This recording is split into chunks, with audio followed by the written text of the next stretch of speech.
Von uns im Westen, da liegt ein kleines Land, das immer, wenn ich da war, ziemlich überzeugt fand. Ein Land mit alten Windmühlen und mit netten kleinen Städten, mit Barmifla, mit Gameland und frittierten Fleischkroketten.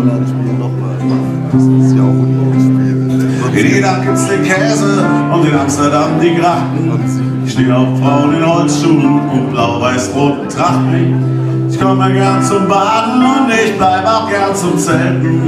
Wir sind tolle Nachbarn und doch trennen uns Welten. Ich liebe Super Skunk und ich liebe es auch Spezial. Aber eine Sache gibt's, da bin ich mega national. Es kam über die Jahre und jetzt sitzt es ziemlich fest. Solange es um Fußball geht, lass Schottland wie die Pest.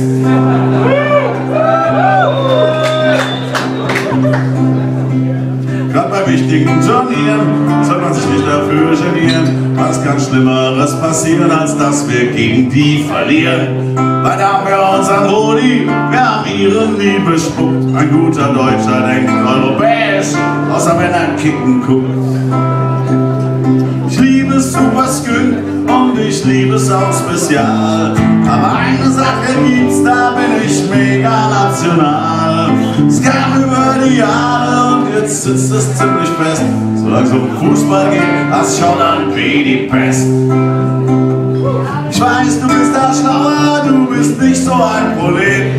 Immer locker, selbst wenn's 1-0 für die Niederlande steht. Wenn ich aufregt wegen Fußball, ich ein armer Idiot. Fick dich selbst, wenn ich Oranje sehe, seh ich nun mal rot. Das ist auch spezial. Aber eine Sache gibt's, da bin ich mega national. Es kam über die Jahre und jetzt sitzt es ziemlich fest. Solange es um Fußball geht, lass ich Holland wie die Pest. Solange es um Fußball geht, lass ich Holland wie die Pest.